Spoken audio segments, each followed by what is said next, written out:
ওই গ্লাসটা দেন। নবী সাল্লাল্লাহু আলাইহি সাল্লাম এরকম গ্লাসে যখন পানি পান করতেন তো 3 ঢোকে মানে 3 নিঃশ্বাসে পানি পান করতেন। প্রতিটা নিঃশ্বাস তিনি এই গ্লাসের ভিতরে ফেলতেন না, বাহিরে নিঃশ্বাস ফেলতেন। লা ইয়াতানাফাসু ফিল ইনা, নবীজি পাত্রে গ্লাসে নিঃশ্বাস ফেলতেন না। আচ্ছা তাহলে এখন আমি কি বুঝলাম? আমি বুঝলাম এটা যে নিঃশ্বাসটা আমি কেমনে ফেলমু এইটা পর্যন্ত আমার রাসূলের সুন্নাত, এখানে পর্যন্ত আমার নবীর অনুসরণ আমার জন্য সুন্নাত, আমার জন্য দরকার।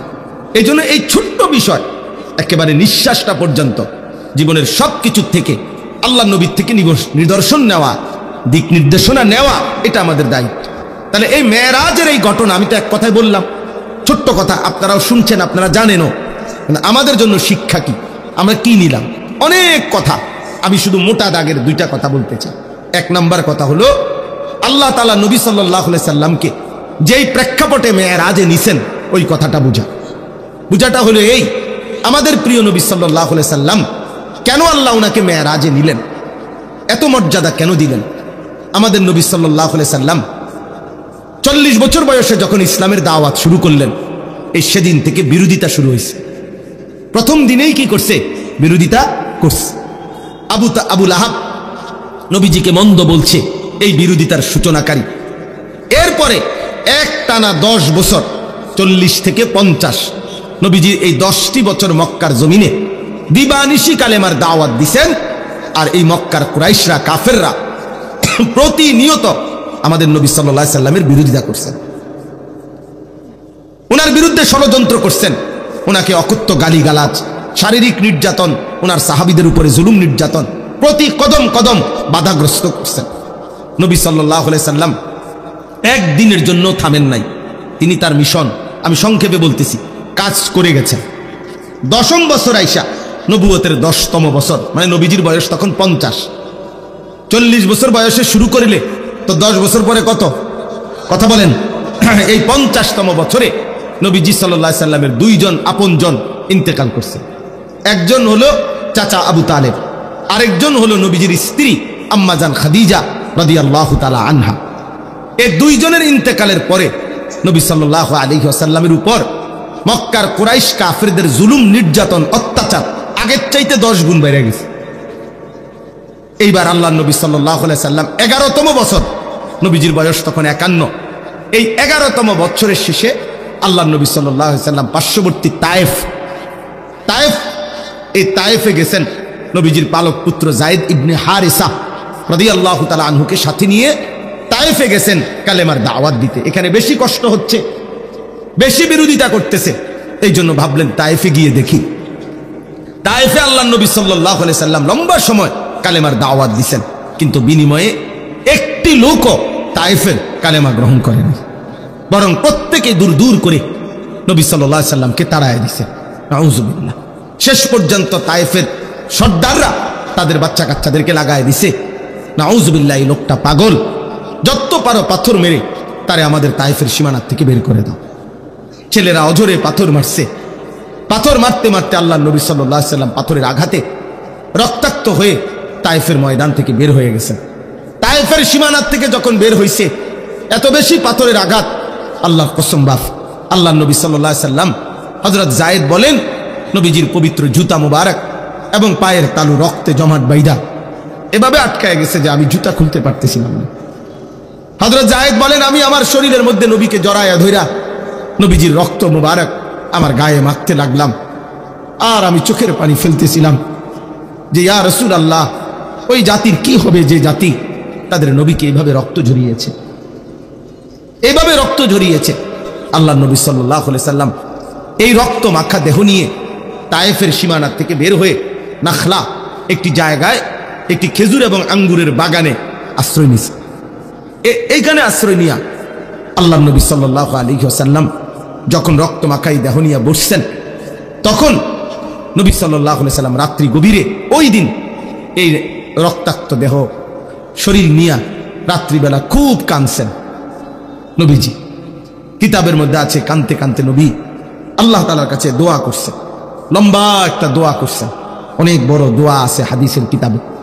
এই দোয়ার মধ্যে একটা কথা আছে, আল্লাহ নবী সাল্লাল্লাহু আলাইহি সাল্লাম চোখের পানি ফেলতে ফেলতে মনের আবেগে আল্লাহ পাককে বললেন, ইলা মান তাকিলনি, আয় মাওলা, কার কাছে আমারে পাঠাইলেন? কার কাছে পাঠাইলেন? এ কেমন উম্মতের কাছে পাঠাইলেন যে তাদের নবীকে এইভাবে পাথর মারে? আমি তাদেরকে আপনার দিকে ডাকলাম আর তারা আমারে এইভাবে পাথর মারলো, এইভাবে পাথর মারলো। আল্লাহ নবী সাল্লাল্লাহু আলাইহি সাল্লাম বললেন, মাওলা আমারে কি কোনো অপরিচিত লোকদের কাছে পাঠাইলেন?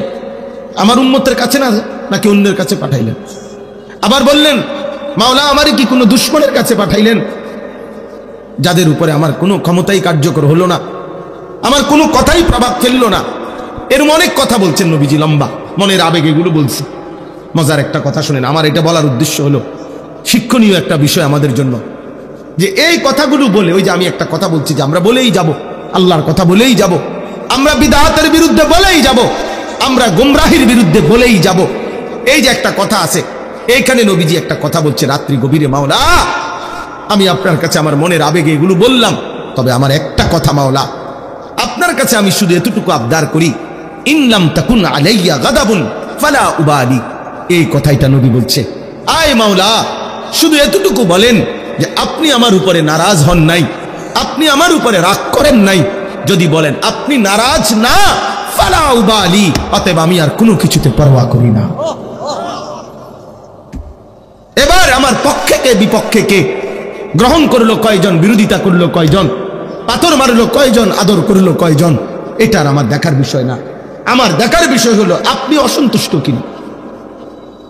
যদি বলেন আপনি অসন্তুষ্ট না, ফালা উবালি, আমি আর কোনো পরোয়া করি না। আপনি খুশি, আমার চলবে, আপনি রাজি থাকলেই চলবে। আল্লাহ তাআলা গ্রহণ করা এটা বড় বিষয়। করলাম তো অনেক কিছু, বানাইলাম তো অনেক কিছু, কিন্তু মহান আল্লাহ পাক রব্বুল আলামিন গ্রহণ করলেন না, কবুল করলেন না, তো লাভ হলো। এই জন্য কোরআনুল কারীমের মধ্যে আছে, হযরত ইব্রাহিম আলাইহিস সালাম এবং তার ছেলে ইসমাঈল, ওনারা দুইজনে মিলে আল্লাহর হুকুমে কাবা ঘর, আল্লাহর ঘর কাবা যখন পুনর্নির্মাণ করলেন, ওয়া ইদ ইয়ারফাউ ইব্রাহিমুল কাওয়াইদা মিনাল বাইতি ওয়া ইসমাঈল, আল্লাহ তাআলা নিজেই সেটা বর্ণনা করছেন। ইব্রাহিম এবং ইসমাঈল আল্লাহর ঘর কাবা পুনরায় তৈরি করলেন আল্লাহরই হুকুমে। সমস্ত কার্যক্রমটা আল্লাহর হুকুমে, আল্লাহ পাক দিক নির্দেশনা দিয়েছেন, জিব্রাইলের উপস্থিতিতে কাবা ঘর পুনর্নির্মাণ করছেন। এরপরে যখন কাজটা শেষ হয়েছে, আল্লাহর ঘর নির্মাণ, তখন কোরআনে আছে যে ইব্রাহিম আলাইহিস সালাম আল্লাহ তাআলার কাছে দোয়া করছেন। এই দোয়ার মধ্যে বলছেন, রব্বানা তাকাব্বাল মিন্না ইন্নাকা আনতাস সামিউল আলিম।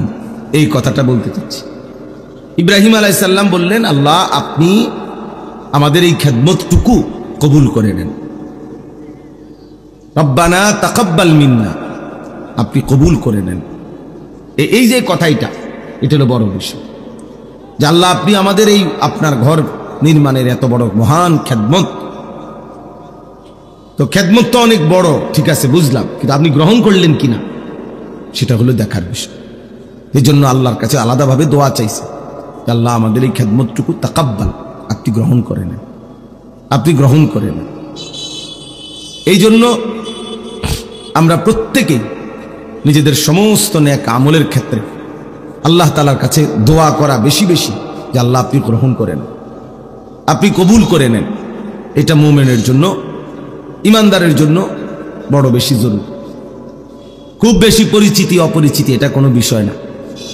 কাউরে কেউ অনেক মানুষ চিনে, কাউরে কম মানুষ চিনে, এর মধ্যে আহামরি তেমন কিচ্ছু আসে যায় না। একজন মনে করেন 10,000 মানুষের সামনে বয়ান করলো, আরেকজন 10 জনের সামনে, কোনোটাই সফলতা ব্যর্থতার কিছু নেই। 10,000 শ্রোতা হইলে উনি সফল, 10 জন হলে উনি ব্যর্থ, এমন কিছু না। কোরআন সুন্নাহ ইসলামের দৃষ্টিতে এটা কোনো বিষয় না। ইসলামের দৃষ্টিতে মূল বিষয় হলো আল্লাহ তাআলা গ্রহণ করা, আল্লাহ তাআলা কবুল করা। 10,000 মানুষ 10 লাখ মানুষের সামনে বলল, কিন্তু মহান আল্লাহ পাক কবুল করলেন না, তো কোনো লাভ নেই। আবার 10 জনকে বলছে, একজনকে বলছে, আল্লাহ তাআলা গ্রহণ করে নিয়েছেন, সেটা বহুতই দামি, সেটা বহুতই উঁচা খেদমত। এই জন্য পরিচিতি অপরিচিতি, জনপ্রিয়তা, এগুলো কোনো বিষয় না। বিষয় হলো আল্লাহ তাআলা গ্রহণ করা। কোরআন শরীফে মনে করেন 25 জন নবী রাসূলের নাম আছে। 25 জন। কতজন? তো নবী রাসূল কি মোট 25 জন? তো বাকিদের নাম কি? পৃথিবীর অন্যান্য কিতাবের মধ্যেও এই নবীদের নাম নাই। আরো নাই তো শতখানিক মিলাইলেও কষ্ট হয়।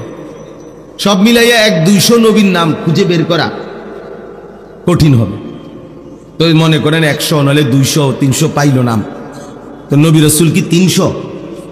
তো 1,24,000, 2,24,000 নবী রাসূল কিংবা তার চাইতে বেশি কম হতে পারে। তো এই লক্ষের চাইতে বেশি নবী এবং রাসূলের নাম পৃথিবীর কারো কাছে জানা নাই, কোনো কিতাবে নাই, উল্লেখ নাই। তো ওনারা ব্যর্থ। কি বলেন? এটা আমি বুঝাইতে চাই, এটা কোনো বিষয় না। আল্লাহ তাআলা নবী সাল্লাল্লাহু আলাইহি সাল্লামকে হজ করতে বলছেন।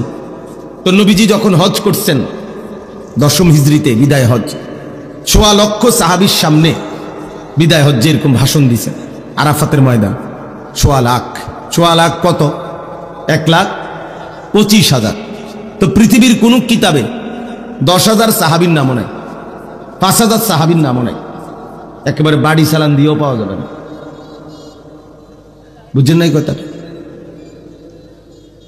পাওয়া যাবে না।